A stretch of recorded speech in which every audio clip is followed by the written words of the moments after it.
à Oslo.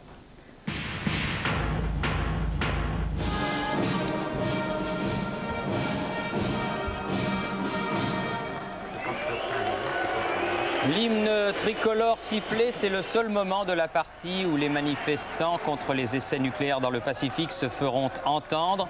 Mais cela ne perturbe pas les Français et surtout pas le débutant à ce niveau, Claude Makelele, qui frappe au but, mais malheureusement son tir n'est pas cadré.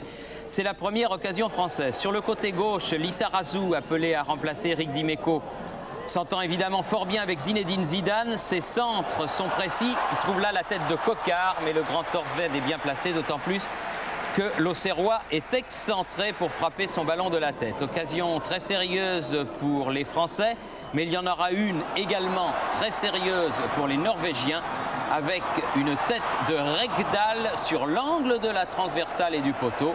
Occasion la plus chaude de la première mi-temps qui fait sourire Henri-Émile. Mi-temps 0-0.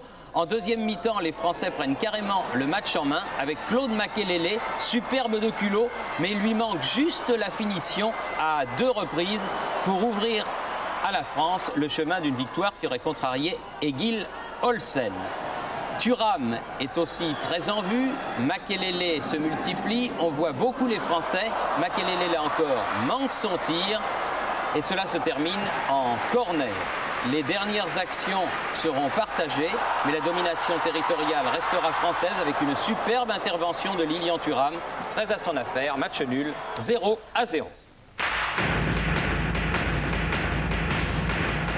Le vrai bisu du match, c'était lui. Première sélection pour Claude Makelele, une première réussie, à tel point qu'Aimé Jacquet a laissé le Nantais sur la pelouse durant les 90 minutes. Makelele est entré sans complexe dans la partie. On connaît ses qualités essentielles, vivacité technique et sens de la perforation. On en eut quelques prometteurs échantillons hier soir. Cette première sélection aurait même pu tourner au rêve si Makelele avait concrétisé les 2 occasions qu'il s'est créées. Mais la finition reste pour l'instant son talon d'Achille. En tout cas, on reverra tôt ou tard, c'est certain, le Nantais à ce niveau.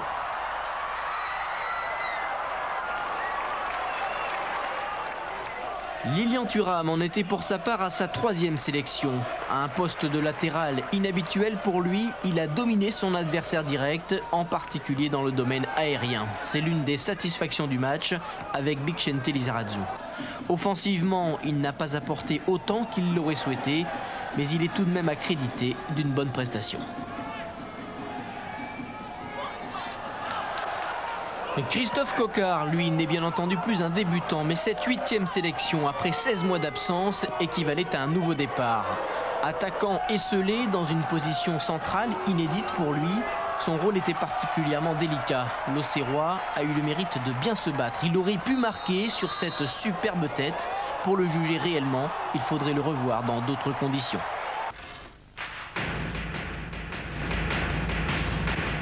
Ni vraiment titulaire, ni vraiment remplaçant, le match d'hier n'aura pas permis à Zinedine Zidane de faire réellement évoluer sa position. Très bon contre la Slovaquie, il jouait hier en demi-teinte et fut très souvent pris dans la nasse de la défense norvégienne. Zidane semble encore douter de ses capacités qui sont pourtant grandes, il fut remplacé à la mi-temps. Reynald de Pedros n'est pas loin d'être dans la même situation. Il fit une bonne première période mais baissa d'un ton en seconde. Son influence dans le jeu lors de ses prestations internationales reste en dessous de ce que l'on peut attendre d'un joueur aussi talentueux. Entré à la mi-temps, Youri Djorkaeff fit preuve d'initiative sur le plan offensif, mais il disposa de trop peu de ballons pour se montrer réellement dangereux.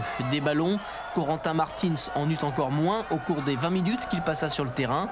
Il était trop difficile de rentrer dans une telle partie. Au bout du compte, aucun de ces 4 joueurs n'a marqué de points décisifs.